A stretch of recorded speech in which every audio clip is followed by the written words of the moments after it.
ስማርት የሆነ ኢንቨስትመንት የቱ ነው?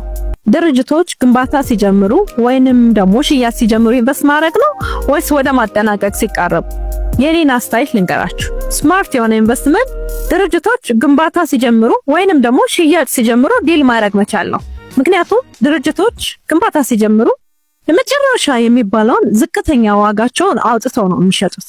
ከዛ ውጪ ደግሞ የወለል አማራጭ ይኖራቸዋል ማለት ነው። እኛ አበሾች ኢትዮጵያኖች ብዙ ጊዜ የምንመርጠው ከወለል ዝቅተኛ የሆነ አንደኛ፣ ሁለተኛ እስከ አራተኛ ድረስ ያለ ቢሆን እንመርጣለን። ያ ምርጫ ግን የሚሆነው ቀድመን ስንወስን ነው ማለት ነው። ስለዚህ እሱ ብቻ አይደለም፣ ብሎክም ራሱ ያለበትን ቦታ እንወስናለን። አሁን እዚህ ካሳንቺስ ላይ ያለው ትልቁ ፕሮጀክት ብዙ አቅጣጫዎች አሉት። አሁን እኔ ባለሁበት በመለስ ፋውንዴሽን በኩል በላይ በግቢ ገብርኤል በኩል በዛ በኩል በጣም ፎቅ በኩል ብቻ ብዙ አቅጣጫዎች አሉት። እዚህ ጋር ይሁን እዛ ጋር ይሁን ማለት የሚቻለው ግን ዛሬ ነው። በአዲሱ ካሳንቺስ አዲስ ፕሮጀክት ጀምረናል። ቅድመ ክፍያው 10% ብቻ ነው።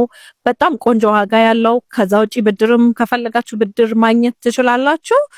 ከባለ 1 ባለ 2 ባለ 3 ባለ 4 መኝታ ቤቶችን ሽያጭ ጀምረናል። ዛሬውን ወስኑ፣ ዛሬውን ደውሉ። አመሰግናለሁ።